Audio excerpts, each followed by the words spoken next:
What is this? This is Eagle, Unsolved and you Mysteries? make changes. You need to let us know, man. Unsolved we had Mysteries. like a 20-minute meeting before this, and you didn't mention the music at all. Correct. Wait, Robert Stack? I went for something a little bit more serious Yeah. given the situation. Unsolved Mysteries over here, you know? Ooh. FBI, wanted. Moe Khan, who are you? I'm Moe Khan. We're back. COVID-19's proof here as we're back. Are we going with calling the quarantine or quarantining the Audible? Quarantine the Audible is more likely. All right, quarantining the Audible. PZ's here. I'm here. Eagle's here. It was our first episode in, 4 months? More than that, I think, actually. End of March, no? It was mid to end of March, right? It was March 16th, 17th? Yeah. Well, literally 4 months then. Yeah, 4 months. I remember we were on this show where I broke the news. Hey, schools are going to be closing tomorrow. Yeah, we'll see you in 3 weeks for the finals, guys. Don't worry. It'll be a 2-week break. We'll be back out here. No, I kept saying I don't think we're going to have a playoffs, and here we are. No, well, that we'll address later on in this show here. But we're back. We're going to just go over a few things here, get everyone back into the fold of things with FPF and what we have lined up. The mediocre Caucasian segment will come up with Rob Campana in about half an hour from now. We'll go over rules. Half an hour? I'm trying to elongate this. Remember when I used to elongate topics of PZ, and you get so pissed because you're like, all right, let's go to the next topic. But what about the quarterback in this situation? We had all this time to work on ourselves, and Mo has done nothing. All I can think of is elongate Musk. So we'll have on. There's got to be a porn star with that name. Eagle? So we'll have on Rob in a bit to talk about the protocol now moving forward in the new COVID flag football world of ours. And with Peasy and I, well, it's true, isn't it? There's an elongated muskrat meme. Is Nice. it a porn star? Or Nice. No, just a meme. No? And we'll go over a few things as well. Yeah. So I'm, we're going to be social distancing. What I like about this, though, we can file this into the cabinet of Pease does less work and gets paid more. So I'm going to be leaving after this first segment so Rob can take over. Yes. And I'm blaming it on social distancing, which is awesome. Well, we could have done this on Zoom, no? Like for... Yeah, but, I mean, we have this fancy studio and everything, so I figure we take advantage of the Wi-Fi isn't working the fan. We also were The doing... Wi-Fi's working fine, Mo. Well, the new Rob doesn't know how to give you a password. We were also doing Hot Sauce Sports shows through Zoom. Yeah. And they're terrible. It's so hard. It's so much different. It's the It's best, better though. being studio. No, I hated It's it. the best It was being terrible. disorganized. You've organized been chaos. listening to Hot Sauce Sports. There we go. So remember to like, watch, and subscribe to Hot Sauce Sports. get your sauce Shameless as well. plug. What? Get your sauce, your barbecue sauce. Yeah. Well, they're not a sponsor for this podcast, so. So anyway, we're going to go over a few things here for the FPF world. The kickoff of the Fall Cup will be August 2nd. The week of August 2nd. So August 3rd, 4th, 5th at this point. And those are weeknights at the present moment here. We do have some outdoor fields that go along with our new COVID world of flag football here. We got Collège Notre Dame, which is on Queen Mary, which is Darren Basmanjan Field, where Darren, former FPF great, was the leader, the architect. Well, former FPF. Well, that's his field. Yes, So, okay. So we got Collège ND, the field over there. We got Laval Bois Boulogne as well. Papineau still to be determined, and we got Brossard, correct? Correct. So for protocols, which we'll go over with President Campana, we'll go over that afterwards. But Peasy, from your perspective, what are you hearing from perhaps captains, players, teams of maybe concerns that they might have? There have been some concerns, and with reason. I think everyone is trying to be, well, not everyone. Most people are trying to be as responsible as possible. I can understand those who would not want to come back due to the risks involved. And we've been taking a lot of measures on our end to make the players who want to return feel as comfortable as possible. Again, Rob will discuss that later with some of the rule changes that are going to be in place. We're going to have Jason Leclerc join us as well. Head of the Rules Committee. Head of the Rules Committee, FPF referee. If you've seen a ref yelling at me, it's probably been Jason. And a few others. But mainly Jason. He's the main one. I love irritating him. It's the best. He's the nebulous to the whole process. And even just the transition outdoors, some people are not entirely comfortable playing outdoors. Some prefer it. I know that in the summertime, our fields get kind of ridiculously hot. So some people are looking forward to that. Others are worried about playing in the elements. We don't have a weather policy just yet. Those protocols are going to be established as we move forward. So it's funny, though, because the spring season, which we've now had to cancel/postpone, depending on how you look at it, was going to have an experimental outdoor games, right? It was supposed to be like, well, if you wanted to do it, whatever. But now it's kind of mandatory, if that makes any sense. Like, we're giving you the option if you don't feel comfortable playing indoors at this point in time. And then, of course, most recently, the cities have put out the policies for wearing masks in indoor facilities. Yeah. Which we're not sure how that impacts us completely. So it seems, based on the latest understanding, in that to enter the facility, you'll need to have one. But then once you're playing, it's not required. So we'll talk about that with Rob in more detail. But that seems to be the current guideline anyways. So, and let's not forget, though, as the world is in gridlock with health issues and stuff, this is actually a great litmus test to see how the outdoor thing works for the current FPF Cup. Because if everyone likes it, then next summer, if things are back to normal, which we hope it is, we might have a few more outdoor games, which might benefit those, because that means you can drink your Steve Weisers and your Budweisers and Eagle What's a has Steve cookies. Weiser? Well, you know, it's what Ray Starwar calls Strongbow. Steve Weiser. What? Why? Anyway. Why? Okay. Also, wait. Why would you make a joke that 3 people would get? I don't know. People know Steve Weiser. Stone Cold Steve Weiser. Even I don't get it. Anyway, but Eagle can have his cookies in the outdoors as well. You know, there's a few things that can go on outdoors. They're a little burnt, by the way. I know. It was a little bit of a misjudgment there. I went 15. I should have gone 13. But anyway, point is, cookies for you. Eagle, have you heard anything from anyone you've spoken to? Well, for my own teammates, I mean, everyone has their own situation, right? So some people, they have the loved ones at home that are a little bit more at risk than others. Mm-hmm. And so they've been a little bit worried about going back to, especially sports, where you're interacting with a lot of people. So some of the rosters that I've tried to put together just aren't possible because they're not available. Other people are having the exact opposite reaction, where they want to go back as fast as possible and play as much as they can. And then, of course, for this season, we're restricting participation to one team, again, to minimize exposure and everything. So some people are a little bit like, well, now you have to choose between this team and that team, etc. And I mean, that's the reality of the situation, right? I mean, everyone's in their own situation. We shouldn't be judging you depending on if you want to play or not. Totally your choice. Another thing I've come into is a lot of our league are at the age where they're starting to have children. Mm-hmm. They have young children that were born during COVID. Case in point, Eagle is our son over here. Mm-hmm. Yeah, Eagle was born during You really COVID. need to fix my diet then, because, man, you're terrible, Terrence. I don't know, man. Honestly, Honestly, I grew up with 90s parents, and they would just give us sugar every day. Fruit roll-ups was fruit back in the day, man. Yeah, it was considered to be healthy, man. Also, if you look up the old pyramid of food elements thingy. Oh, let's disregard that in today's world. At one point, it was 8 servings of bread and cereal. Yeah, Who paid for that? bagels. Kellogg's. Yeah, bagels. Oh, yeah. Frosted Flakes, you know. Lucky Charms, but just the Lucky marshmallows, Charms. not the actual cereal. Eagle, just an update. How many spots are there? Any openings for teams to register their team now? Absolutely. So we have 3 tiers as well as a co-ed league. So tier 1, tier 2, tier 3. And You're co-ed. able to, and co-ed. You can register. There's different caps for each one of them. For tier 1, there is a cap. It's at 490 on both sides of the ball. No quarterback cap, however, so you can play whatever you want. You have tier 2, which I believe is 440. 440. 440, and quarterback cap of 80. Okay. I'm trying to remember this. I'm looking at Peeze. And then we have tier 3, which is 390, quarterback cap of 70. Yeah. So those are and then for co-ed, it's the usual restrictions. You need 2 women on your team, or on the field rather, at all times. There is restrictions in terms of higher division players. 2 minimum, yeah. Right. There's restrictions on higher level players.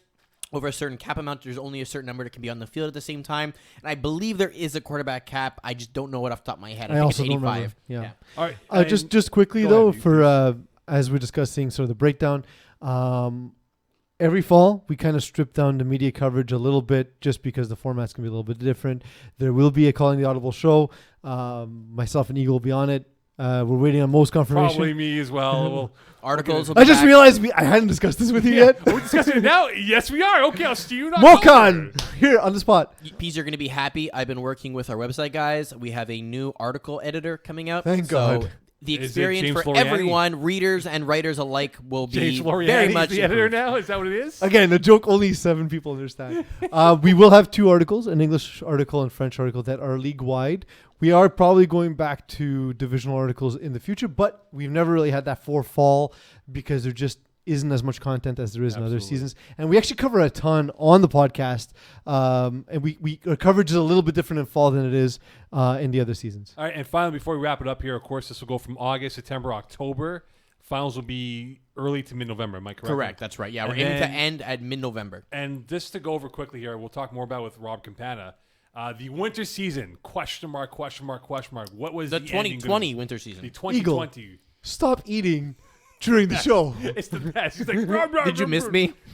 I did. I don't. Eagle is like a cocaine full of sugar in himself. Okay, so the winter season, we will hopefully have that completed by December-ish. Yeah.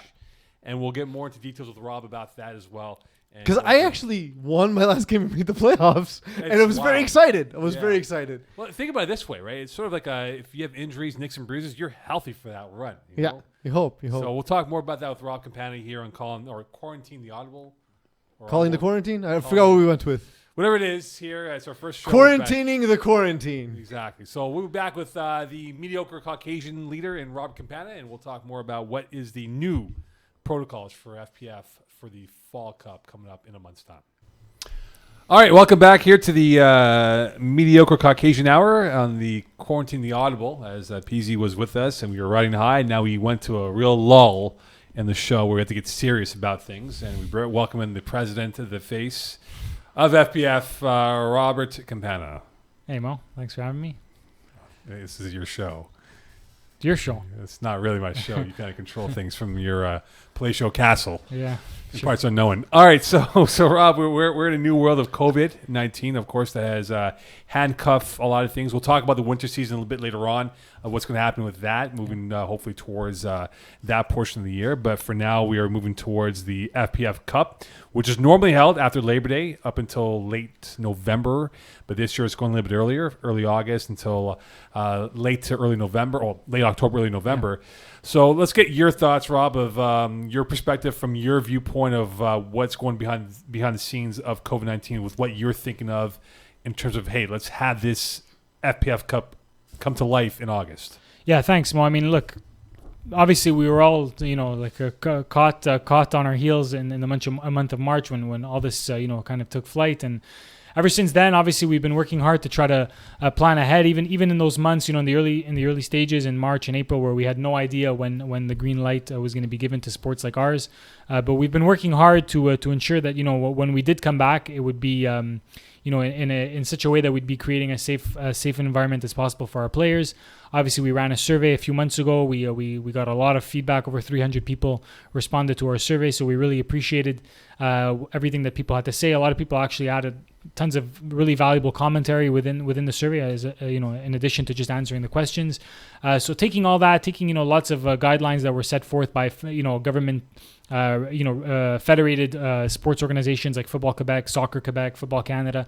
We tried to kind of go out there and get all the information that was put out there by the powers that be, digest the information, look at how things are run in FPF, because obviously we understand and know our league better than anybody else. And then we tried to build basically these sanitary regulations for our players to ensure that the guys can come out and play, but they can feel like they're safe. And obviously we had to submit this proposal to the city of Montreal, especially for obviously for the facilities that are city run. We got the green light, so the city approved our plan. So it's at this point it's kind of like it's something we've never had to deal with before, of course, so we're not alone in that. So we're doing our best, obviously, and feedback from the players, now, obviously prior, but now, and obviously as the season starts, is very much welcome. We're not experts in this; we don't claim to be. So by all means, when players come out there and finally step on the field for the first time, we encourage you to come to us and say, like, look, we really like this. We weren't so comfortable about this. This was maybe a little bit too obstructive. This could have been a little bit tighter. So all these things are things that we absolutely welcome. And in the end, the goal is we want people to escape that these last few months, as Mo mentioned, being in quarantine, it was difficult on all of us. The idea of coming back to play sports, be with our pals, obviously is super important. And obviously for those people who aren't ready to come back yet, we totally respect that. But for the people that are here, we want to ensure that you have a safe place to play. Sorry, you go. Yeah, and Mo, I know you mentioned earlier about the winter season coming after our Fall Cup, and that was one of the reasons we decided to do that, right? Because we were unsure, like we didn't want to force people to have to come play if they didn't want to. So having a new season allows them to choose whether they want to participate. Yeah, exactly. And to be honest, like a lot of people have reached out to us asking for clarification on this. We put it out in a few emails, but to clarify again here is that essentially, for the winter season, we had played 10 weeks of the season. We had week 11, so some teams had finished the regular season, and then we had the playoffs coming up. Teams obviously have paid their money. They've invested their time. They've invested 10 weeks into this season. So now if we were to kind of just restart and say, okay, the first thing we're going to do is finish the winter 2020 season, we acknowledge and understand that some people are not ready to be out there playing. Some people with, obviously with underlying conditions, some people just for personal reasons don't want to be out there playing team sports. We totally respect that. But if we were to just, come back and reopen with the winter 2020 season, we felt like we were almost like pressuring people to come back, right? Like even within teams, Mo, some guys, 4 or 5 guys may say, hey, we're having a great season. Like, let's go finish what we started. And then a few other people may feel alienated because they're not ready to come back. And so we said, look, we don't want to put that on people. Let's start a new season. The people that want to play and want to sign up and are ready to play, they can do it. They can sign up and play. And for those who are not yet comfortable, then they have the choice to, of course, abstain. So, and then, of course, as Eagle mentioned and you mentioned earlier, when we restart the season in November, we can't kick the can down the road too long. We can't finish the season in 2 or 3 years, of course. But the plan is to finish in November. And at that point, we hope that everyone will be ready to play and finish off that season. So the biggest concern from the survey or questions that was posed to you from the players was what? It was spinning. Yeah, that's a good question, Mo. I mean, we got a bunch of different feedback, like people expressing their concerns, people giving us suggestions. We asked people how they felt about playing in a mask. We asked people how they felt about their fellow FPF members, if they trust them to be responsible, or if they didn't feel that they trusted the large majority of the league. There was a lot of questions in there that, in the end for us, it's just about getting an understanding of where people sit. For the most part, I'd say about 70% of the members were ready to play. Like as soon as the green light was given, people said we want to play. We still felt at that point, like the green light has been given now. It's, we've been able to come back. It's over a month at this point, but we still felt like we wanted to kind of digest the information, see what, some of the, like what some of the local governing bodies were doing, and then open up our registrations and take it from there. So even an August start is actually quite late compared to some other sports leagues, but we felt that was, the right thing to do. So players have a choice between 3 tiers, just like the last Fall Cup season, but we also have co-ed this time around. Same restriction as last year, where you can only play on one roster, not a scheduling and a logistic issue, but more a safety reason, right? Yeah, actually, last year, Alex, in the fall 2019, so everything essentially is the same in this format as it was in fall 2019. The only difference is that you can only play on one team. The reason we did that is because, again, our goal is to ensure a safe environment for our players as possible and our refs and staff. So, in limiting how many teams a player can be on, obviously it limits exposure. We're planning for the worst. So we're saying, if someone does test positive, one of our members, which, unfortunately, there's a possibility that will happen. The fact that we will then contact teams that the person played against and let them know. Of course, we want to be as transparent as possible. Encourage people to get tested. If someone is playing on 2 or 3 teams, as they would in the winter and spring, it becomes like an intermingled web of like just. At that point it's like a compound Pandora's effect, box. and we have basically for like 15 teams affected all of a sudden, not affected but exposed to the person. So we felt that, and even for us, I mean, look, we're running a business here. I mean, everyone knows that, but at the end of the day, for us, we said, look, we understand that this will affect the amount of teams that sign up.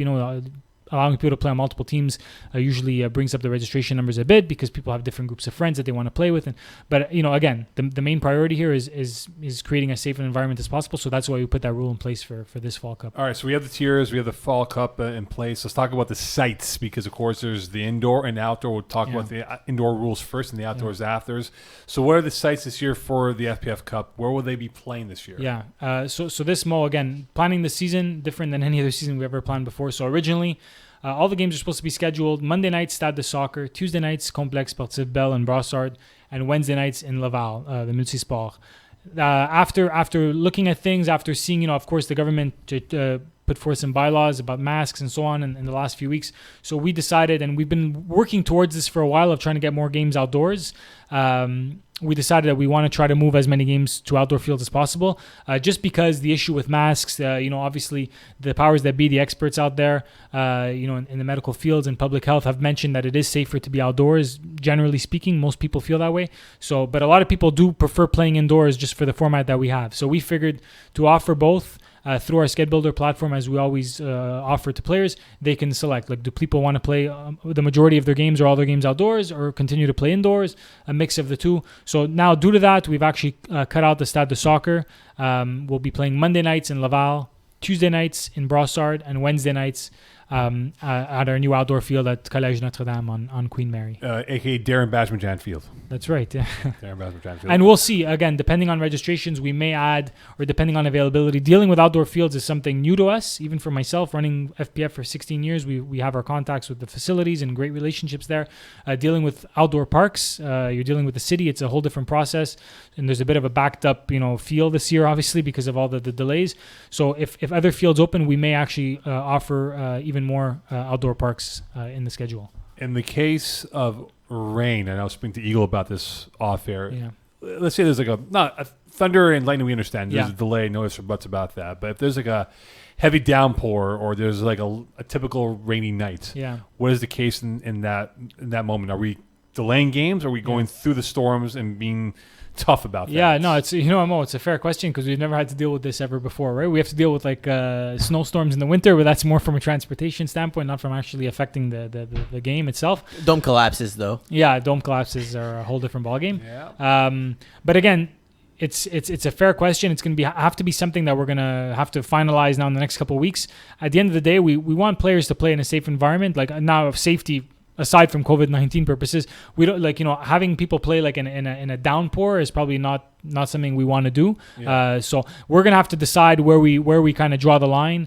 Obviously a little bit of rain we play on as any football league would. But obviously if it's a complete downpour, what we'd probably do is have a delay in place, and then if it surpasses a certain timeline, then we would postpone the game. So if we feel that the safety of the players is compromised with the amount of rain, and of course, as you mentioned, lightning, thunder automatically postpones the games. And what we'll do is we'll actually build in so there will be there'll be a week at the end of the round robin stage of the tournament where we'll give ourselves a cushion for any makeup games. You would hope that, generally speaking, maybe 2, 3, 4 dates on a really rainy season, but no more than that.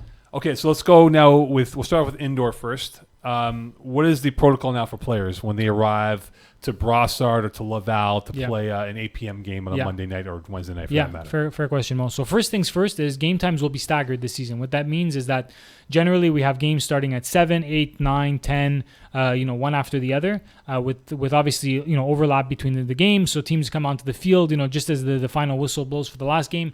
What we're trying to do this season, again, to limit exposure, is as soon as teams finish their game, we're going to ask them to not shake hands again, for obvious reasons, and to grab their stuff, leave the playing field immediately, and only then will the next group of teams come in. We'll have someone actually, so FPF will be employing a staff member to be at the fields, making sure that these things are respected. Most of the facilities will have someone on site as well.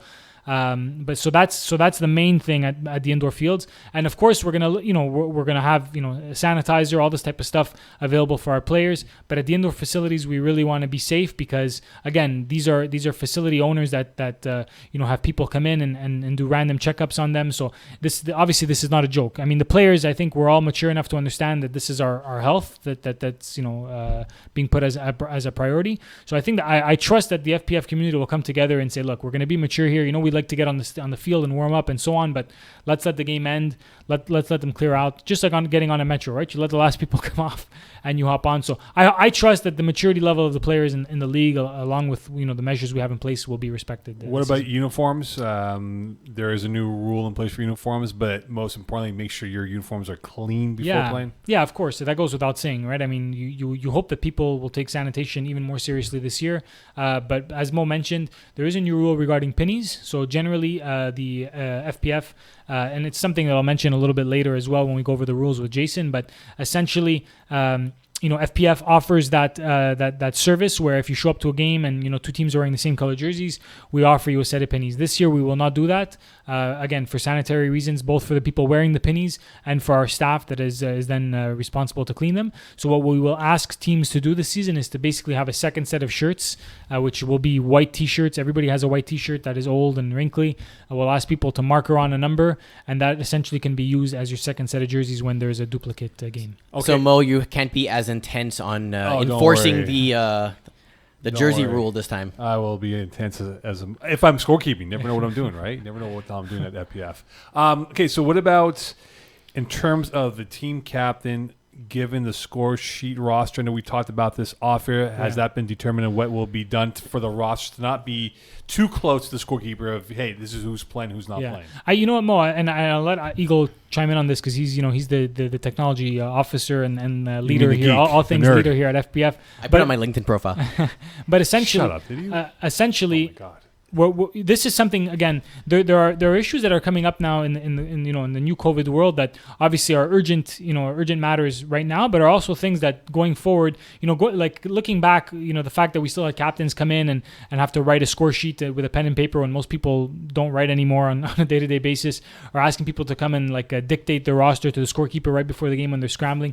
It's just an inefficient way of doing things. So what Alex and I are looking at is putting together some kind of system where teams can essentially just submit their roster to a central. Well, Alex, you can elaborate on this. Yeah, I mean the long story short is we want our captains to be able to access some portal where they can say, here's my roster for tonight and update it as necessary, which will essentially give the scorekeepers the information digitally. So we're working out the logistics of exactly what that's going to mean, how you're going to access it, whether it's going to start off, we don't know if we're going to have it ready for week 1. We're working on it now. So maybe the first week or 2 might be a little bit different, but there'll be a way for captains to essentially interact with the scorekeeper digitally. So you look at your roster, you pick your people, you send it in, and then the scorekeeper actually has it, whether it's an email that you have to send, whether it's a form you fill in. That's the details we're working on. Ideally, it'll be a clean solution. But like I said, there might be that transition over the first week or 2 as we kind of make sure it's all rolling properly. Okay, what about the football? Because we know a football will touch the ground almost every play. Yeah. So what does a team have to do with the football? Do they have to disinfect it before each half? What are we looking at for this? Yeah, that's a good question, Mo. So what we're going to do is, again, this was something that we had on the survey, and people were very much open to doing this, is we're going to ask people to sanitize their football prior to both halves. Ideally, and again, if teams want to sanitize their ball before each drive, they have the right to do so, of course. And again, most of the things we share over the course of today's show is, we're giving you a standard that we ask people to follow. If people want to take a step above it and do more, then of course, by all means, they can do that. But the rule in place will be that they will need to sanitize their football before both halves. All right. What about, and we'll talk to Jason Leclerc about this in the next segment, extra stuff, water bottles, the spitting, the typical machismo football player, athlete will always do during a game.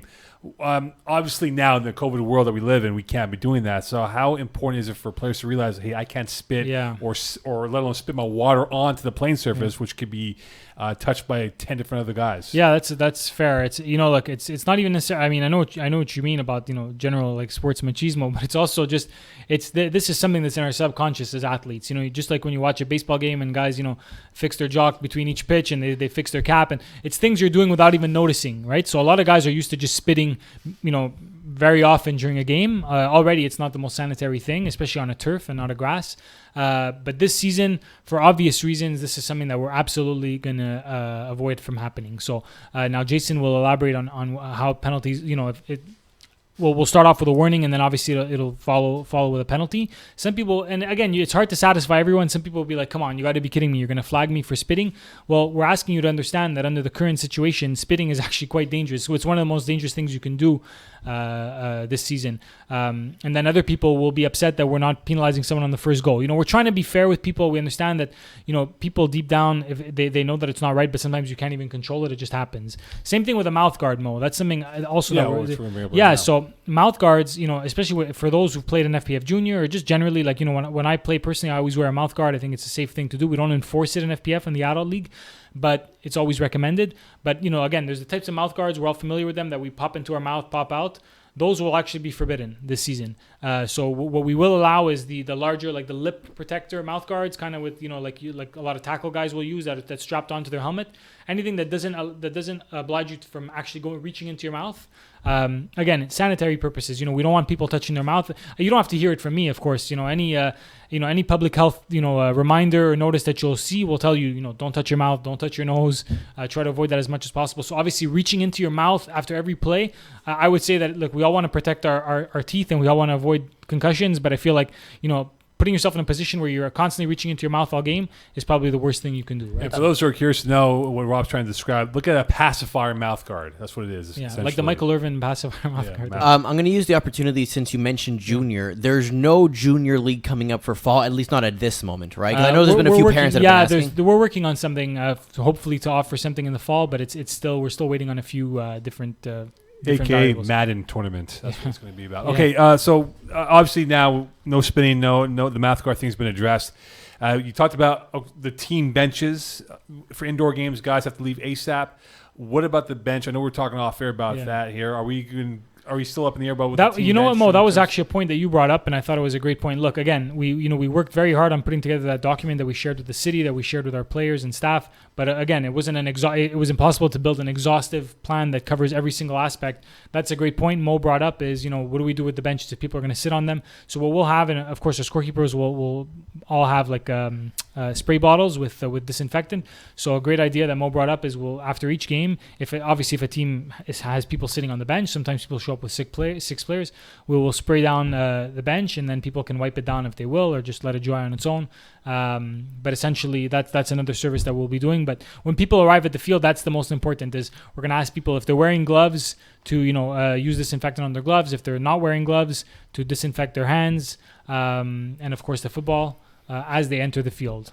And normally, I know you mentioned before, is the post-game shenanigans. Some guys like to hang out. I know you said guys go off the field. Yeah. Does that mean they have to leave the complex altogether and not be inside the indoor fields for that matter? You know what, Mo? That's something we're going to finalize with the facilities. We've been going back and forth with them a lot. Even the facilities, to be fair to them, they've been getting a whirlwind of different, guidelines and rules that have been put forth by the government that they need to respect. And then obviously it trickles down to us.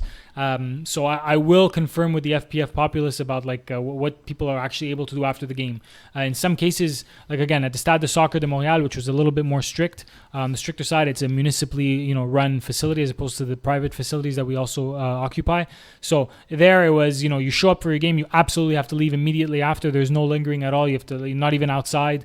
We're going to see how it is with Brossard and Laval, and we'll communicate that with the players. What we can say right now, what FPF will be enforcing, is that no one will be allowed to stay on the turf following their game. So once the game is over, both at Laval and Brossard, there's a clear exit. Like it's not like Catalonia where it's kind of, the playing area and the spectator area is kind of intermingled.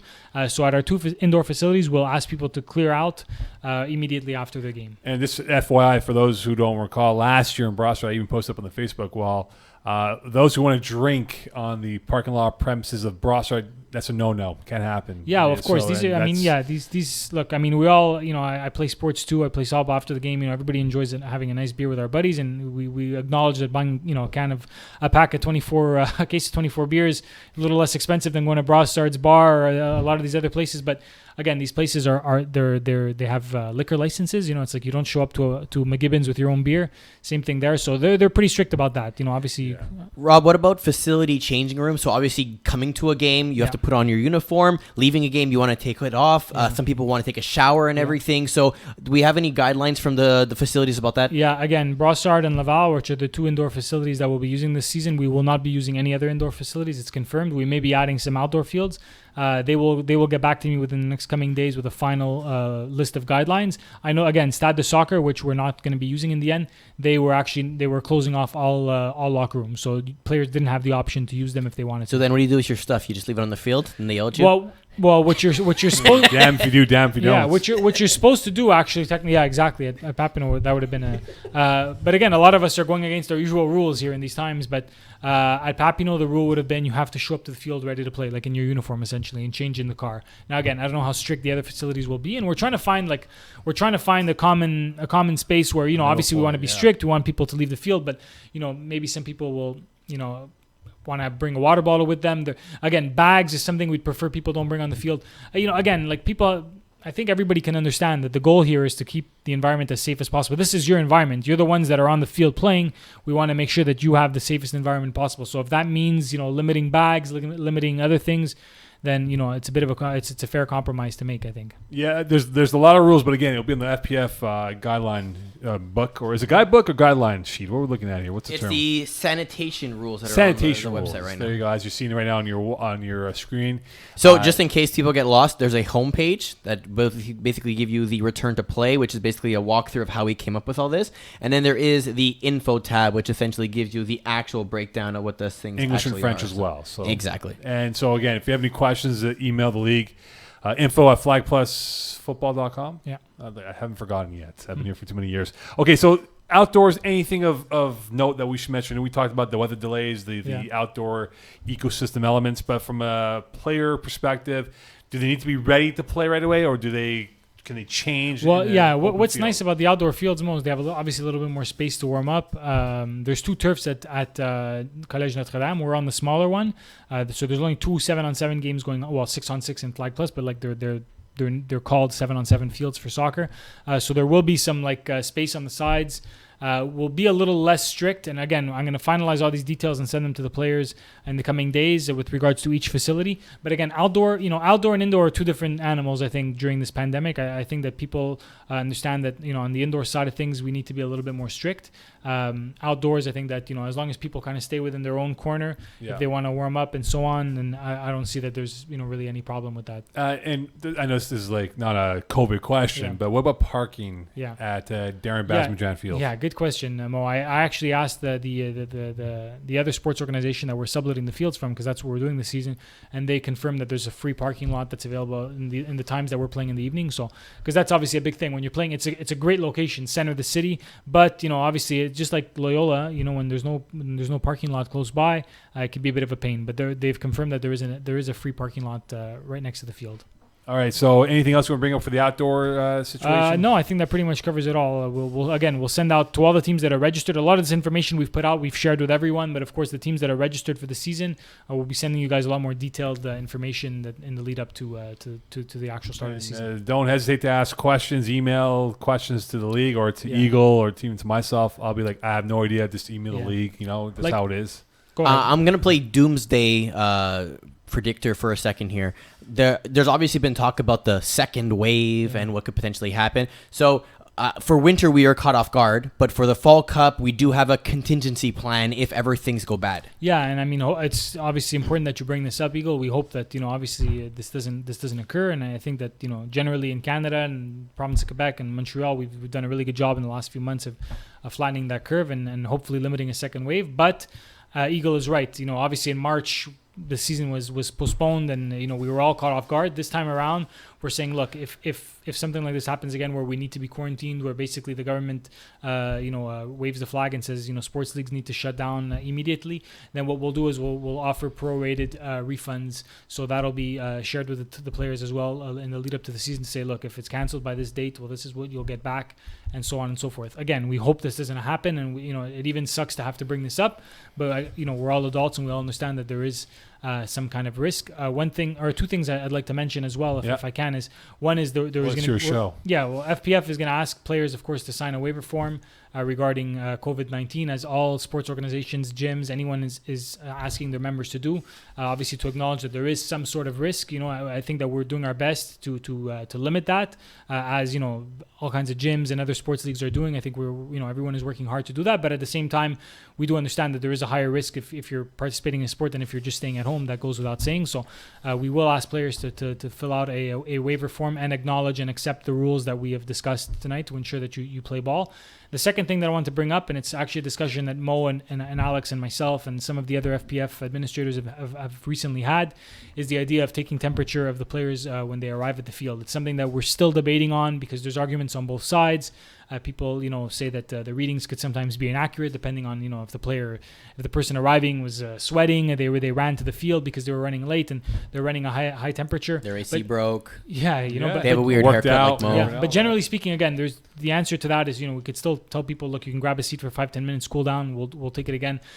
look, we don't want to take ourselves too seriously, but we want to obviously be as responsible as possible here. The goal is that, for you guys, when you come to the field, you want, and I know that the first answer people say is people can be asymptomatic, pre-symptomatic. Again, there's been studies on both sides that show, whether or not people can transmit. We'd prefer to err on the side of caution always. Right. So some people will say, look, if you take a reading, someone may not show a fever, but maybe they, at the end of the day, one of the things we want to do for our players is that when you show up to the field, you want to feel like, we're not the NBA here. We can't put people in a bubble, but at the same time, sorry? Even then, there's been some news. No, for sure. But at the end of the day, we want people to feel as confident as possible. So, there are some people, unfortunately, that will wake up and may feel some symptoms. They may feel like they have a sore throat. They may feel something, but, we're also guys that, we love playing sports. Sometimes we say, it's probably nothing, I'm just going to show up. And so the fact that there's that barrier at the field where if someone is there taking your temperature, the reason that we're probably going to move into that direction is just to add that barrier so that if someone feels like they're symptomatic and they want to, act selfishly and say, I'm still going to show up and play, well, that barrier of taking their temperature may give them a second thought or also do what it's intended to do, and that's catch someone with a too high of a reading. Obviously, we don't want to turn people away, right? It sucks. People are paying to play. That's not the goal. It's not to turn people away, but we're doing our best to create as safe an environment as possible. And similarly, Rob, what's one thing?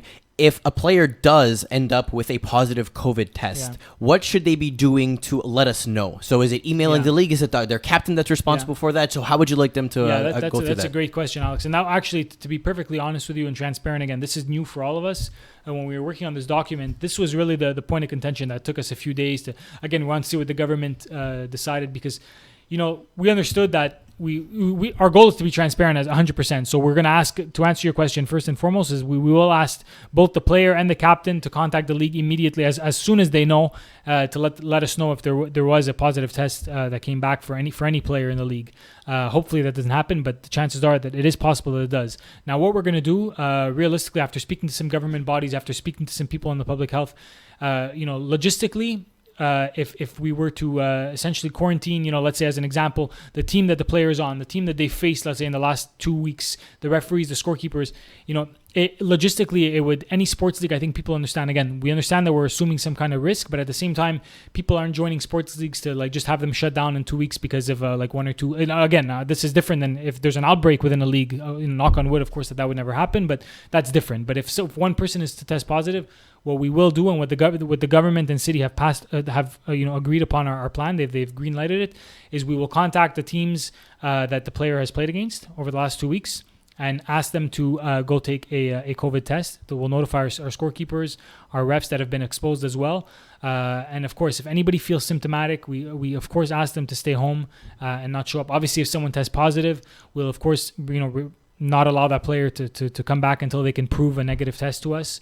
I've for R&D purposes, in all transparency, I took a COVID test a few weeks ago just to see how the system works.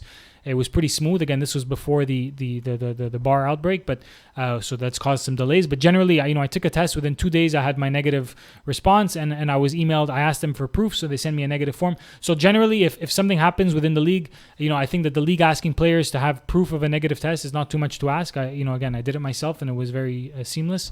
So that's the model that we have in place right now. Now, not to catch you off guard here, what is the rule for now for games played? Are we keeping a minimum of 5 games to be eligible? What's the whole process? First, it was 4. That's a good question. It's 4 games generally in FPF Cup. So the question there's is, only 8 games for the fall cup season. Right. So if someone gets COVID hypothetically, and there are 3 games, what's the rule here? Are we like with the injury medical note, right? Yeah, so it'll be considered like an injury essentially, where it's the league determining you cannot provide. play. You have a note saying that you were that positive. is the note. Okay, exactly. Fair enough. Okay, yeah, because at the end of the day, and that's a great question, Mo, because some people, we don't want someone to use that as an excuse, right? We don't want to say, well, I felt the pressure of having to show up to my game because I needed to qualify for the playoffs. I didn't want to let down my team. Look, guys, at the end of the day, like FPF is very strict on its rules about eligibility, about uniforms. There's a reason that we're not a garage league. Like obviously we have a lot of strict rules that we enforce in order to create as professional an environment as possible for our players, and I think the majority of players like that about us. But we also understand that in times like these, rules about eligibility and rules about uniforms, stuff like that, obviously take a back seat to overall player safety. All right, so it looks like we have everything covered from indoor, outdoor elements. Any other questions that we have? I'm going to give you one chance here for any players or captains still on the fence. If you had a 30-second elevator pitch of why they should come back to play this fall season. You know what, Alex? I'm not even really comfortable doing. I mean, anyone who knows me knows I'm a terrible salesperson.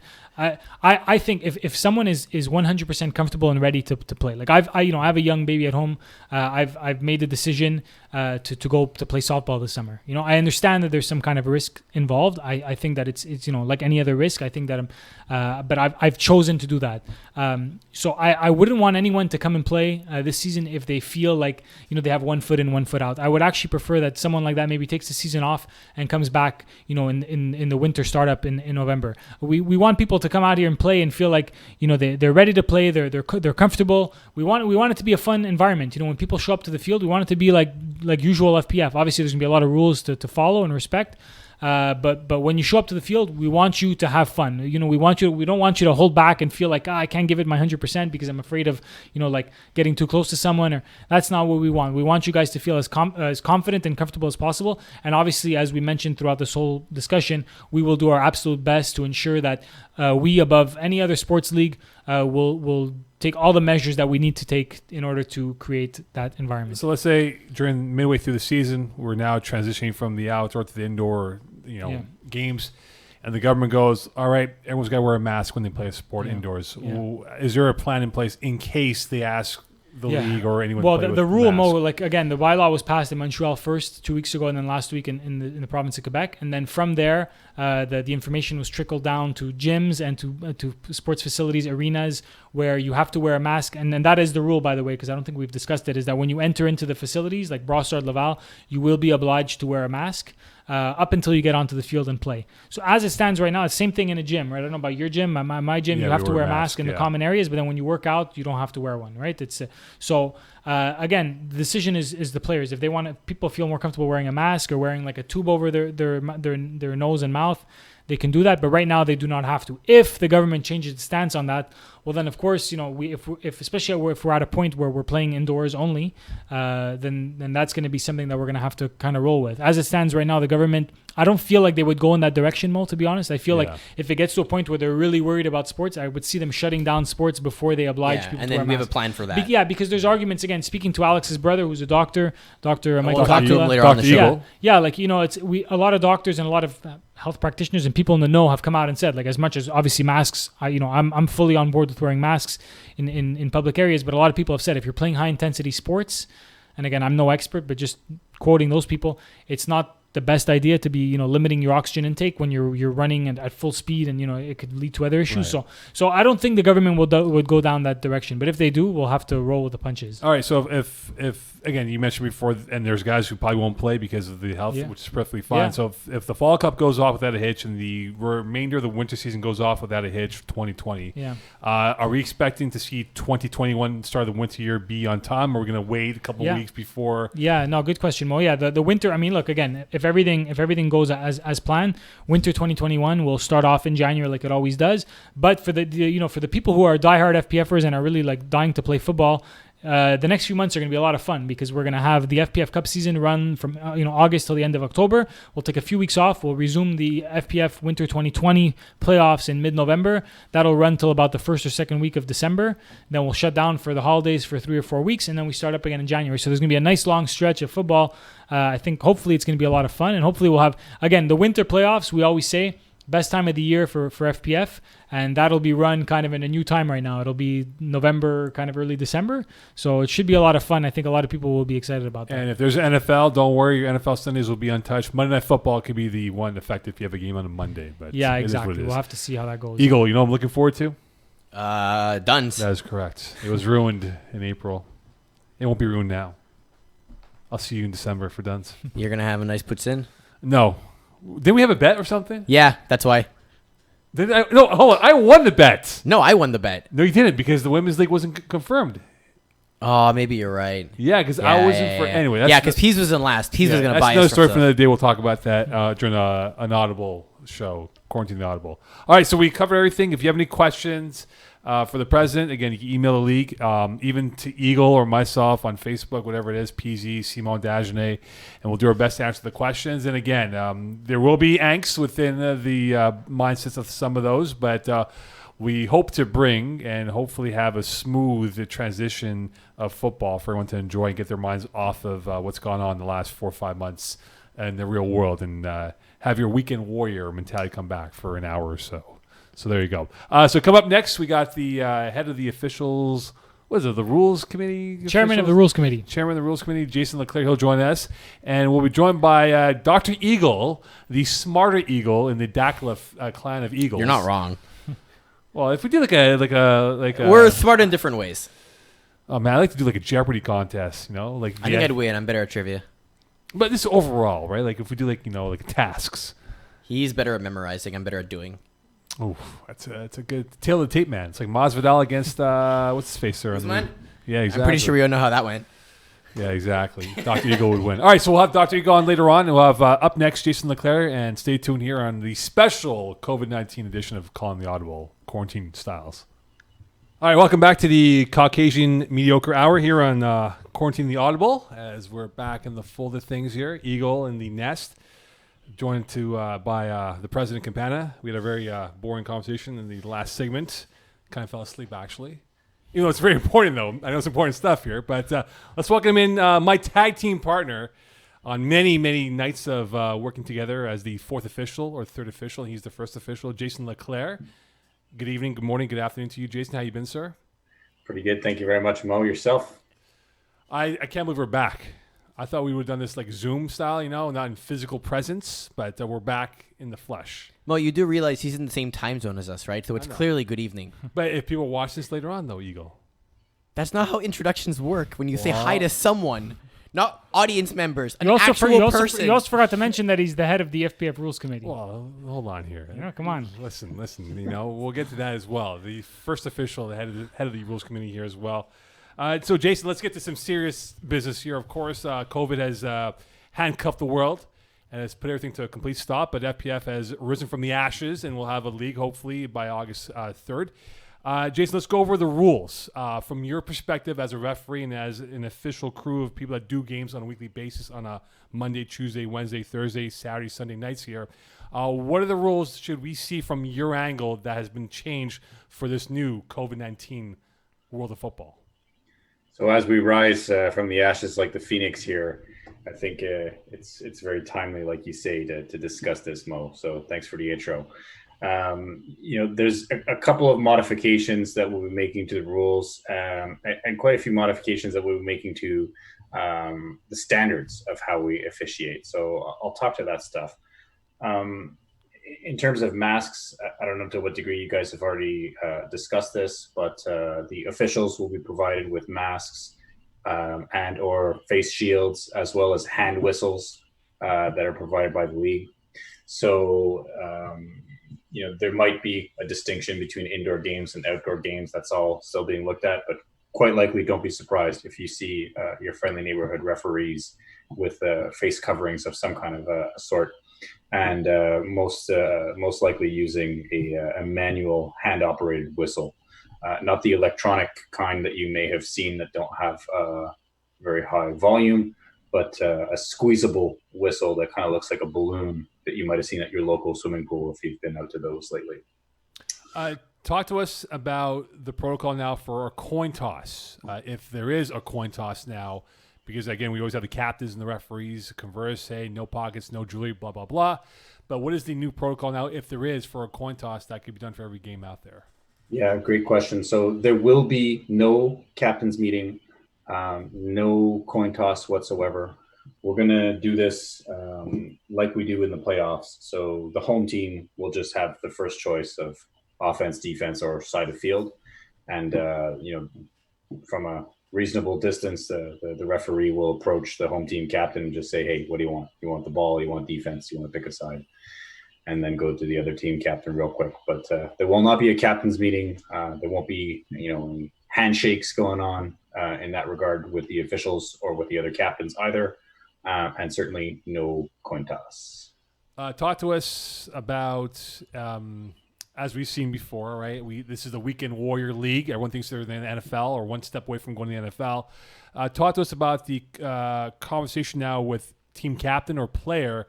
If there's an OC or UR called, and we always seen play be stopped for an explanation from the referees to the team that is in the infraction right now, if there is any conversation at that point. Well, certainly, to some degree, the team captain is entitled to an explanation from the referee. But we need to keep that to a minimum. We need to keep distance while we're doing that. And certainly, we will not be in a position to tolerate any prolonged conversation nor any face-to-face heated conversation where you may get some little oral projectile happening in that case. Oh God, hopefully not. Here's the thing that maybe I only catch it because I am there almost every night slaving away. What about the beanbags? Because I know the players do like to help out the referees with the beanbags, kind of speed up the process. If they're down by 5, they need to score before 5 plays. What's going to happen with the beanbags? Yeah, that's a great question. So a couple things about the beanbags. First of all, for this COVID-ridden season, we will insist that only the referees handle the beanbags. So despite, our usual appreciation of the players helping out with that, we will not be able to be multiple people handling the beanbags. That's the first thing. And the second thing is we're going to try for at least a couple games placing the beanbags on the sidelines so that they're closer to where the officials line up, easier for us to get to, and faster for us to move. At the same time, it will also minimize proximity to the players when, in the past, we would come into the middle of the field every single play and to certainly cross paths with players as they made their ways back to the huddle and whatnot. Having them on the sidelines, we think will reduce some of that and quite possibly speed up the moving of the bags, especially when the players are no longer going to be helping out with that. So we'll try that out, and if it works, well, hey, maybe it's even a keeper. What about the players' perspective? What do you want to see from the players now moving into this new world of flag football from a behavioral standpoint? Yeah, that's really important, in fact, because a lot of the weekend warrior aspect of this comes into play when we think about things like that. So whereas in the past we may have had a more lenient standard for some of these things, we're going to have to take a much harder stance on the topics that I'll get into right now. So we cannot have players having close face-to-face trash talking with each other. We can't tolerate any sort of pushing. We're going to have to be very stringent on any open wounds. We've always had a rule about players being sent off for blood. To what degree was it always religiously imposed? That's debatable. That's going to have to be a must from now on. Things like spitting, nose blowing on the field. These are just health risks, and we just cannot be tolerating stuff like that. Thinking about things, as simple, and taken for granted as water bottle spritzing. We're going to have to ask the players not to do that when we see it happening. We don't envision that becoming a foul per se, but we're going to have to insist that stuff like that, not be done so that we can all stay safe out there. Other stuff, just real quick, Mo, minor contact like butt slapping, high fives, hugs, handshakes. Again, we're going to ask the players not to do that. Just give them this quick reminder for health and safety reasons. Hey, maybe keep that kind of stuff, for your close family that you live with and not with your fellow league members here. Things like exposed torsos, stuff like that. So, these are things that we're going to have a higher standard for in this new reality. What about flag belts? I know that's been also a unique situation where guys have either had one flag belt exposed and then 2 are covered. How important is the flag belt in this whole process to make sure that A, it's clean, but B, that it's easy for guys to flag athletes and give it back to them? Also handing back the flag. Give back the flags on top of that.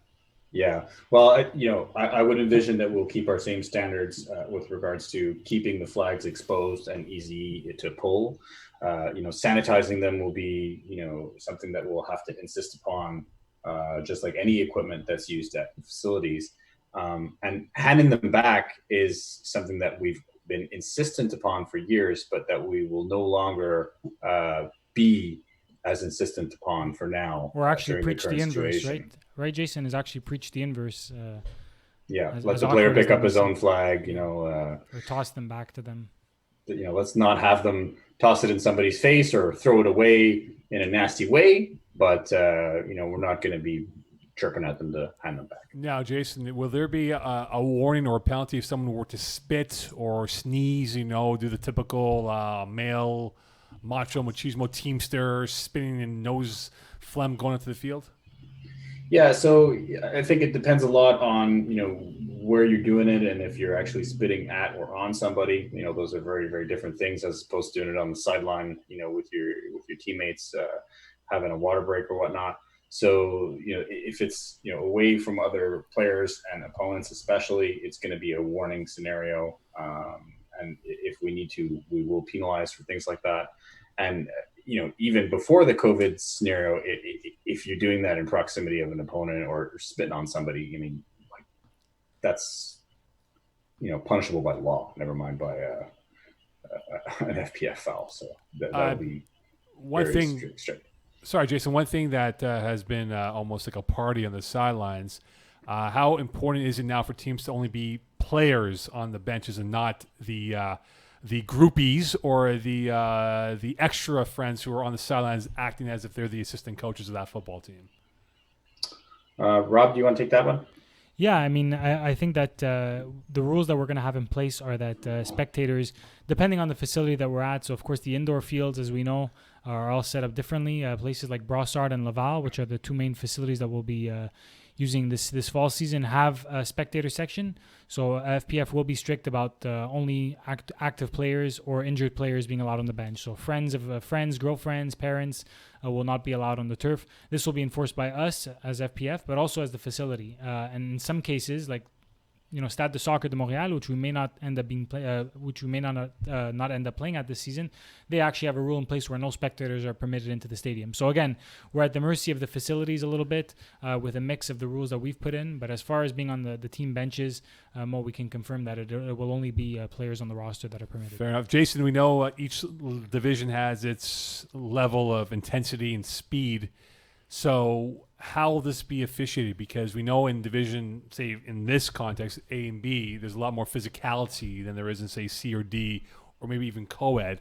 Are we going to see more of a unified officiating with all four divisions, or will it be some things will be let go and some things will be not? I would say to that, Mo, that for years, Rob has asked the officiating staff to make efforts to eliminate contact from the league at all divisions. So perhaps there is, somewhat of an unwritten protocol amongst some officials that they let a little bit more go in the higher divisions, but that is contrary to the spirit of what Rob has asked us to do. And I would say even more important to enforce to the standard that Rob has set out for us in this current sanitary environment. So, it's a no contact league. You're not supposed to jam receivers at the line. We made some changes to the referees' mechanics a couple of years ago to free up the line of scrimmage official to see more of that. And that's why we now let the snap hit the ground and get picked up by the QB so that we don't have to be looking back into the backfield to watch that snap and then coming back to the line of scrimmage and missing stuff. So really, there should not be a different standard in the higher divisions versus lower, and contact foul is a contact foul. Jay, if I can jump in here, there's one rule in particular that we may want to point out. It's can you explain to the players watching about the red zone, essentially red zone rule, if we want to call it that, where we're putting the ball at the opposing team's 5-yard line and no closer. Can you elaborate on that a little bit? Yeah, so we discussed that as a group to talk about ways that we could minimize having too many people in close proximity. And one of the things that we decided was that if the ball was moved to within the 5-yard line by the attacking team, that we were just going to put the ball on the 5 for the next play. So if the line to gain was 3 and you got to the 2, that's great. You've got a first down. But we're going to put the ball on the 5 anyways, just to minimize the amount of traffic that's going on in that 5-yard and plus end zone area. So just to clarify, it'll always be at the 5-yard line. If the line of gain is at the 2 and you get that first down, it'll go back to the 5 no matter what. That's right.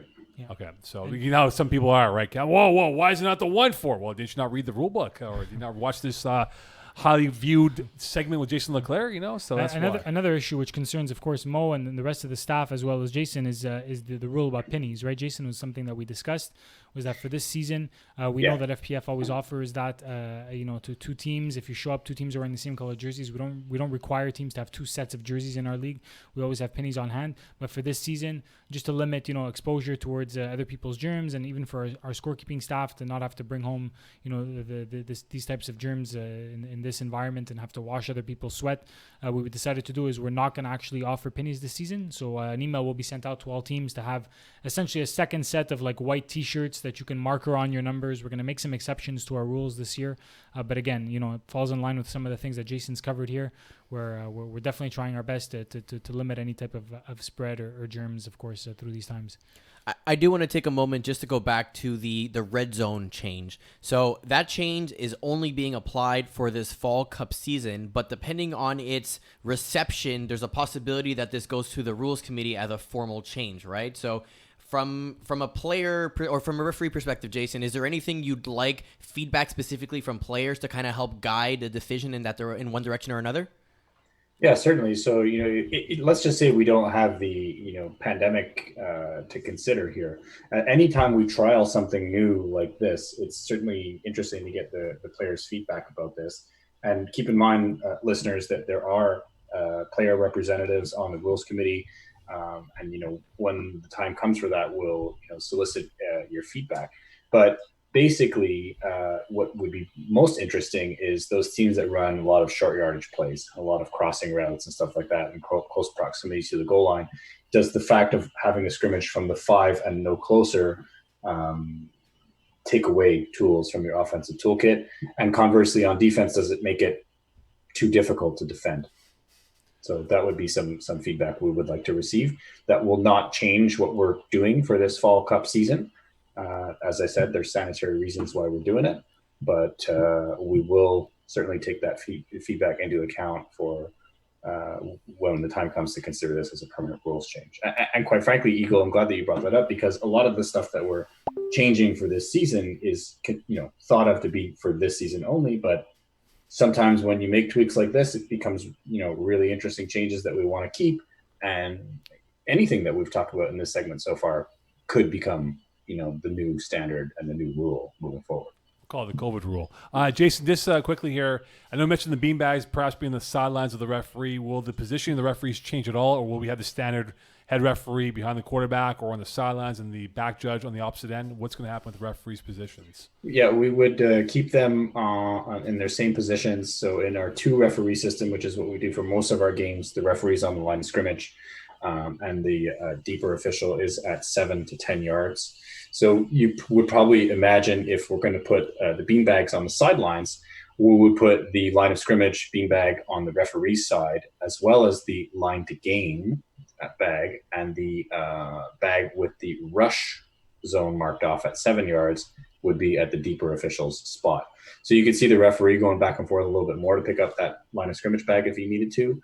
Only when a first down is gained. So guess what? He'll pick up the line of scrimmage one and go past and go get the deep one. And then your umpire, who's already at 7 to 10, will probably line up more often at 7, just so that he can see that the rusher is not offside. So right at that 7 spot, and probably a little bit less often deeper. But he'll certainly have to adjust if teams are running a lot of deep pass routes. Last question I have for you, Jason. As a captain, there are times where I either feel the need or want to go ask an official a question, a clarification. So in those situations where, players need to engage with the referees, what's your guidelines or recommendation in how to actually approach the officials to ask those types of questions? Eagle, can you repeat all that? You were a little bit internet garbled there. So let me TLDR this. If I'm a captain and I have questions for the referees during the game, how would you like us to, address you or basically approach you at that point with the whole COVID protocols in place? Well, don't touch anybody. Don't get too close to anybody. And otherwise, just do it as we would have expected you to do it, in a courteous fashion, and, treat people like you'd like to be treated. All right, lastly, Jason, anything you want to add to this whole conversation about maybe we didn't cover with you that you want to bring up right now? Yeah, there were two last little points. First, we talked about the beanbags being on the sidelines as a trial. So, all you rushers out there may be wondering, shout out to Moe Khan, former Division I rusher. Please. Thank you. Only by association, not by skill. 2-time champion. Only official to ever call offside on the rusher on Moe Khan in a D1 final. Anyways, so rushers, you're typically using your beanbag in the middle of the field, at 1 to 2 yards off the beanbag as your rush zone. Because the rush bag is going to be on the sideline, we're going to take a page out of the touch football standards for this and consider the rusher to be in the rush zone when they're 1 to 2 yards outside the leg of the snapper. So, the rusher might be a tad wider than before, but that'll at least give us some kind of a guidepost in terms of knowing whether the rusher is in the rush zone or if he's lined up too close to the snap. So that's one. And then the last one is a very important safety standard that we're tweaking for this year. You'll remember that we have an unnecessary contact as well as an unnecessary roughness rule. And at times you may have seen, depending on the intensity or severity of the hit or, attempt, it's hard to, but attempt to judge intention on the part of an official here, we may have called one or the other. What we're saying to our officiating team this year is if the contact is to the head or to the face, there's no judgment at all. It's just automatically unnecessary roughness. So there will be no unnecessary contact calls for any contact to the head or to the face, and any contact to the head or face will automatically be unnecessary roughness. All right, Jason, thank you very much for joining us. Thank you, Jay. Head of official rules. We should get like a cooler name for you, like a real Chairman of the Rules Committee. Executive junior chairman of the rules. Why don't we just call him Rules Star? Or the Svengali rules, Anyway, Jason, look forward to seeing you. And again, if people have any questions for you, or what should they do in terms of contacting the league or contacting you or any other official out there? What can they do? Well, they can certainly send any questions that they have to info@flagplusfootball.com, and I'm sure it'll get forwarded along to us. Rob, I don't remember if we had a special email address or not, but yeah, you can just send it to info@flagplusfootball or contact@flagplusfootball.com, and they'll end up in the referees inbox, aka the third official's inbox over here. Hey, thanks so much, Jay. You're very welcome, guys. Take care, man. We'll see you in a few weeks, and hopefully it'll be a safe and efficient COVID FlagPlus football world of ours. Agreed. It'll be great to be back. Always, Jason. Take care, pal. Take care, guys. All right, welcome back here to Quarantine the Audible. As we are now in the final segment of the show, we've had things covered from the president of the league, Robert Campana, who's still here with us, surprisingly, to Peeze and Jason Leclerc. Now we're joined by someone who is definitely smarter, better looking, well-spoken, better athlete, well-dressed. Is overall a better human being than the one we have in studio at the Armpit. And his brother, of course. And, of course, the brother, Dr. Michael Dakila, a.k.a. Dr. Eagle, M.D., who is situated at the Hawkesbury Hospital in the Ontario, Quebec region. Is that correct? Exactly, yeah. All right, so Doctor, let's when we had you on last, at the time, COVID was sort of in its infant stages of we didn't know what to expect, and obviously we saw what happened. Unfortunately, a lot of lives were lost, and it blew up, which handcuffed the entire world. Just quickly here, in a small viewpoint here, where are we at right now? Are we in better shape today than where we were back in March? Well, I think the big difference is now we have a lot more information of what this virus is, how does it manifest, how is it spreading and everything. So we're a lot better equipped from that point of view. And overall, I think that here in Canada, we did a pretty good job of containing things as best as possible. And now we're in the stage where we're reopening things, and a couple weeks into things, we're moving along with that, whereas we can't really say the same in the States. So really, it's kind of what we're trying to do what we can to get back to normal life, although it probably won't be normal for who knows how long. Okay, so reopening in the case that you're on this show, ironically enough, the flag football scheduled to reopen in early August. From a medical perspective, what are your concerns or things that players should watch out for as they prepare to become weekend warriors once again? Yeah, so I think the first thing for everyone to remember is, at the end of the day, this is a recreational league, right? So while you want to win games, you want to have fun, I think the most important thing is to be respectful for others, right? So if you're feeling sick yourself or there's any question or whatever, really it's more important to err on the side of caution, right? So thankfully now testing is more available. So if you're worried, you can always do that. And if there's any concern, let everyone know. And I'm sure you guys would be very eager to say, hey, maybe you should sit this one out or whatnot. So that would be in terms of before you even get to the football field. And then once you're actually there, I think it's in terms of exactly how things are going to play out, whether it be indoor and outdoor. I think you guys are figuring that out a little bit.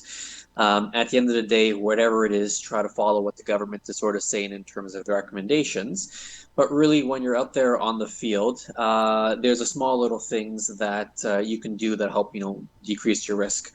So first thing is probably wash your hands beforehand. If you're going to take a break or anything, try to wash your hands through that. Try to avoid touching your face as much as possible. When it comes to wearing masks, I mean, I'm not sure exactly what you guys are going to end up finalizing on. It's something that would help decrease risk. Yes. Is it really going to be a danger to your health? Probably not. I mean, I've been wearing masks, including N95s, on a daily basis now for a few months.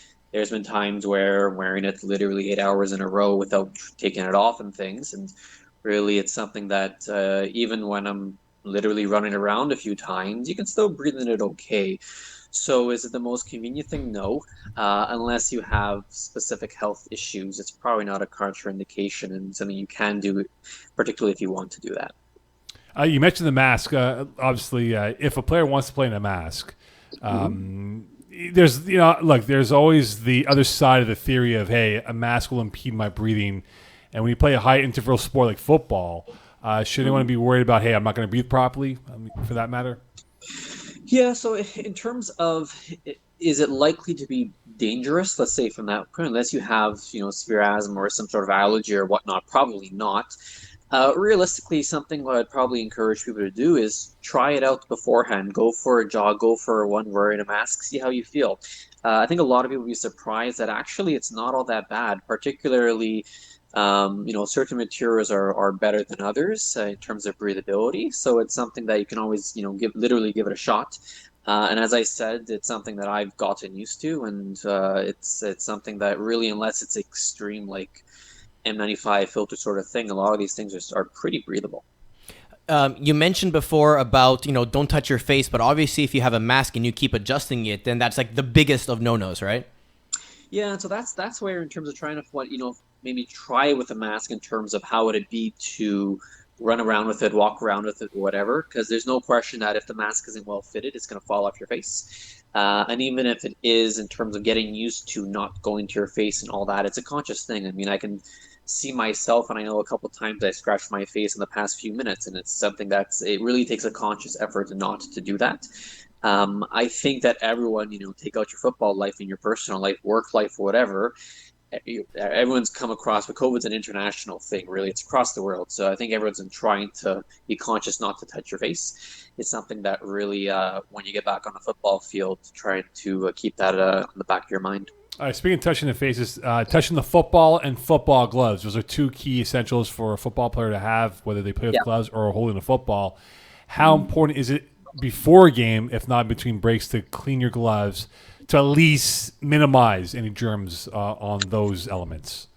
Yeah, so when it comes to, hopefully in the sort of Montreal area and all that, the cases will be well controlled, but doubt it's going to get to zero for any time, right? So in terms of where it could spread, one, obviously from droplets directly, but also on contact with certain solids that are going to be passed around, namely things like the football.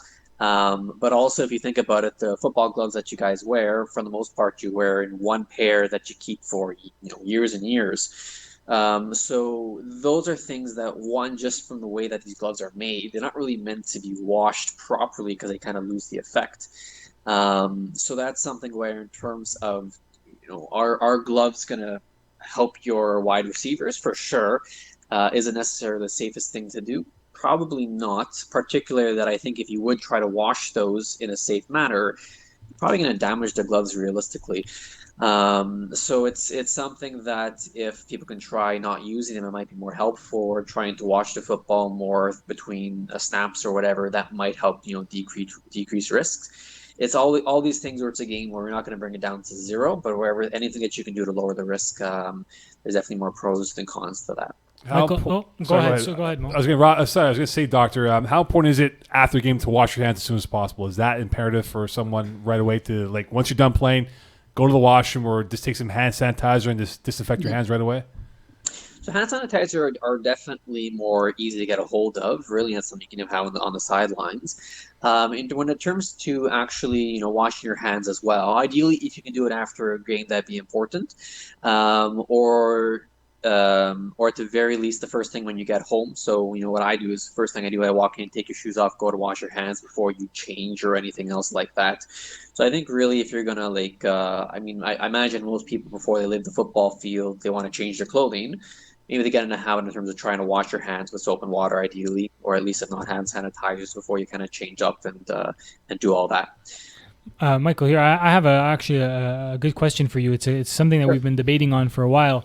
Is at the fields, obviously we're going to question players as they arrive, as is done at most public places these days. What's your sentiment on actually taking people's measurement, like with a thermometer gun? Do you think that it's accurate? Do you think it serves as an appropriate barrier or a deterrent for someone that maybe feels symptomatic but says, it's probably not so bad? I'm asking you an honest, raw question here because it's still something that we're debating live on air here. But what do you think about that? Yeah, I mean, it's something that, if you go to any airport now, that's what they're doing. In a lot of different places, they are doing it. A lot of these ones that there's essentially, a gun where it's not actually invasive, there's different quality to them. For the most part, they're probably reasonably reliable. So it's something that it's going to be a bit of probably a conversation with the league's players in terms of how comfortable they would feel for that. I think from an invasive point of view, it's really not. So it's probably not a terrible thing from that point of view. I think there'll have to be an element with trust with the players, but it's something that would be probably relatively reasonable to implement, and likely not a huge hassle. So it's something that what I think it's absolutely necessary for you guys to run. Probably not, but is this something that you guys could probably do? For sure. Yeah, I think the big question mark we still have is, if people are going to get false positives from the guns not being accurate and we're going to prevent them from playing, it's kind of like, forgive the word, but it's kind of bullshit for the player to be like, oh, I came all the way here, I'm fine, and this gun is not reading me properly, right? So that's kind of what we're trying to avoid. But at the same time, if it helps keep people who are maybe not feeling so well away, then it's actually going to, keep the league safer. Doctor, look, I know Montreal has had a bit of a spike with the bars and all that stuff. Let's talk about post-game, right? Guys like to hang out, drink some beers in the parking lot. Would you encourage that to have a couple of Steve Weisers post-game in the parking lot after a sweat-filled, infested flag football game? That's a term I haven't heard in about 20 years. He's tried it 3 times tonight, and every time it's failed. It has worked perfectly. But jokes aside, though, would you encourage post-game get-togethers, post-game groupings of people having beers outside the parking lot? Yeah, well, if anything, I see some people hanging around the parking lot, which most of the time they're in a pretty big circle. So ideally, you want to stay within at least 6 feet apart from each other, which, if you think about a group of people, that's still well within speaking distance.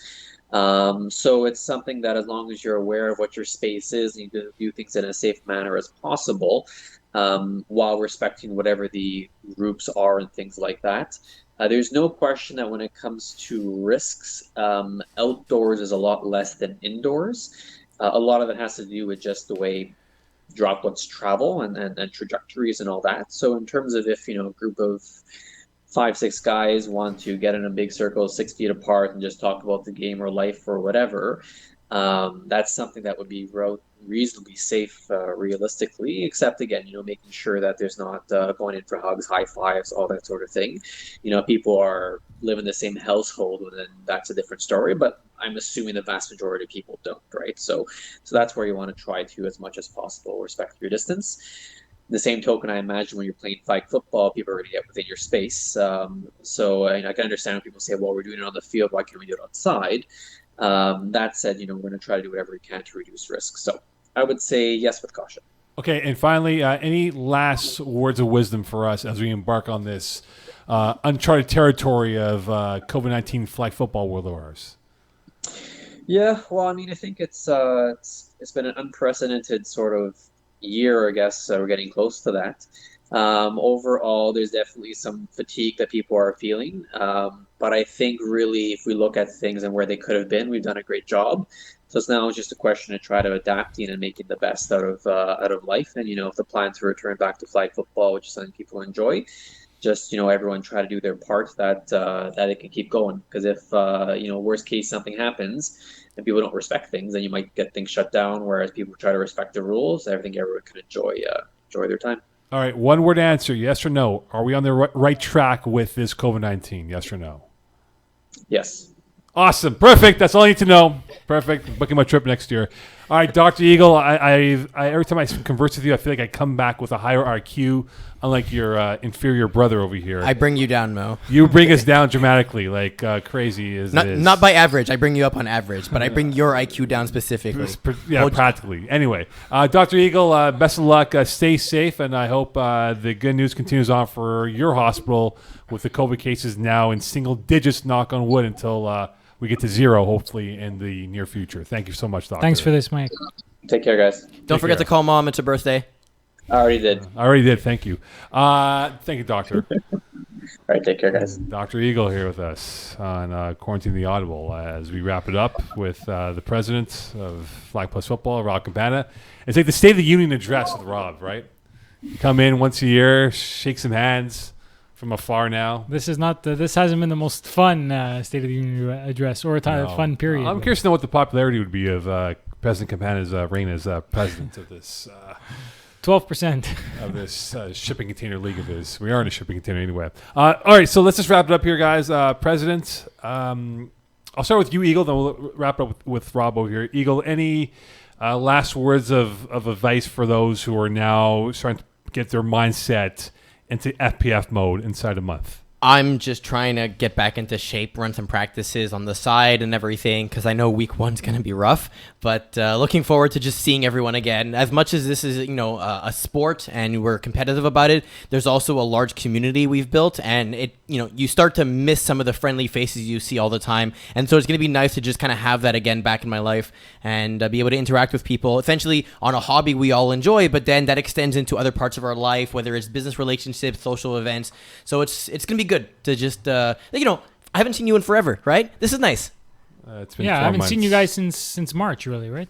I haven't seen this guy since 2019. All right, President, your final thoughts here. And I know, of course, you are the key decision maker, and everything runs through you. But obviously, you are the one. You always got to make me look like a jerk here, right? Well, look. I mean, usually I'm the jerk, so yeah, exactly. It's nice to take a break. We have no central AC in this. You know what? I'll armpit. I'll answer your question, Mo. I think it's the key issue. Like in running the league all these years, I think that when you sit down and chat with people away from the field, I think 99.99% of the players in our league are super reasonable. Well, I can list you a few who are not. Are intelligent Those people are the that can reason. But one thing that is the case with all of us is that when we play sports, when we're in the midst of competition, some of us, we all transform a little bit, but some of us obviously take it to another level. I hope that everyone can, take a step back and look in the mirror before playing and saying, look, let's remember what the big picture is here. At the end of the day, we all have families, we all have jobs, we all have, more important things than flag football. So as much as, we want to get out there and play, and like I mentioned earlier, feel like we never left the field and feel like it's like any other game. You need to understand that the protocols that are being put in place by us and by the powers that be, they're there for a reason. We're not just doing it for fun. It's there to protect you. It's there to protect us. So I just hope that everyone, in any spirit and at any point of the game, when competition is high, when intensity is high, when tension is high, they can still remember what the big picture is. So that's my final. Was this like welcome to the Olympics like speech here? Like, let's welcome in the games. Play safe, play fair, do not drug dope. This is all about unifying the front against COVID-19. Bleep you, COVID. I guess my words didn't drive home. One the Antonio point. Samrach over here, christening the FPF games. I have no idea what the hell this Unsolved Mysteries intro song is. It's the new breaking news that I have. Yeah, it's not great. All right, so anyway, we will be back in a month's time with what we hope is a normal start to the FPF Cup that we have for Our the fall first season, show of Calling the Audible. which will be Thursdays, right? Well, we're looking at Probably. We'll figure it 7 out, but yeah. p.m. Eastern Standard Time, or what? Sure. Yes. How many hours are going for this one here? An hour? We'll do like an hour. Thank God, man. Those 5-hour shows were brutal, man. Yes, they were. Come to my NBA and TNT time. You know, only caught the fourth quarter game sometimes. All right, so anyway, thank you, President, for coming on as usual. We'll see you next year at this time for another State of the Union address. Eagle, I'll see you in a month, less than a month. Yes, indeed. And again, if you have questions or concerns, just reach out to the FPF email, info@flagplusfootball.com, and even reach out to Eagle or myself, Simone, Peeze, whoever you want to reach out to, and hopefully we can answer the question to the best of your liking. Thanks to Peeze. Thanks to Jason Leclerc. Thanks to my brother. Dr. Eagle? Yes. Yeah. This was fun. Yes, it is, and we'll see you in about 3.5 weeks from now for the start of the FPF season, and we look forward to coming back stronger and better and healthier, and that's going to be the key moving forward. Good night, South Korea.